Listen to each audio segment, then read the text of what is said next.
I've got an ambition to have every single Australian to have one superannuation fund, and that fund be benefiting them, over their working life. It doesn't have to be self-managed super. It can just be a superannuation fund that they use. If they change job, they go to their employer and say, I've got this fund, contribute to that one fund, and use the strategies that are available to increase the value of their superannuation and reach this, this destination that we're aiming for, called financial independence. But as I said, people don't care about their superannuation. They change job, they change house, they go on a holiday overseas or work overseas for a couple of years, they come back. They've got all this superannuation lying around, and because it's something that they need to worry about in 10 or 20 or 30 years' time, they're not really fussed about it.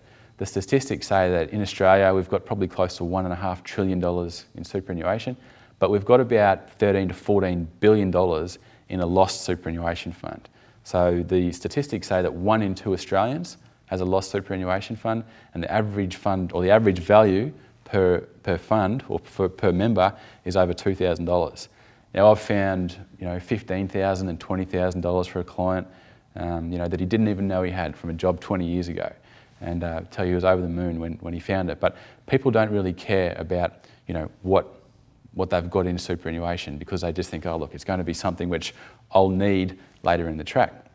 I always use the example and say, if I told you that you had $500 sitting in a pair of jeans in your cupboard, what would you do? And everyone says, I'd go look into my jeans. I want to find this $500.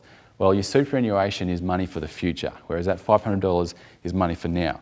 But the future, isn't so far away. So let's get in control of it now, make the most out of the money that you've got. Again, use the strategies, have your employer contribute. When you get to 55 to 60, you might have paid off your house and you've got excess money, put more money into the superannuation environment, because I tell you the difference of having money inside of super and outside of super is massive in terms of the tax that you save by living in a tax-free environment.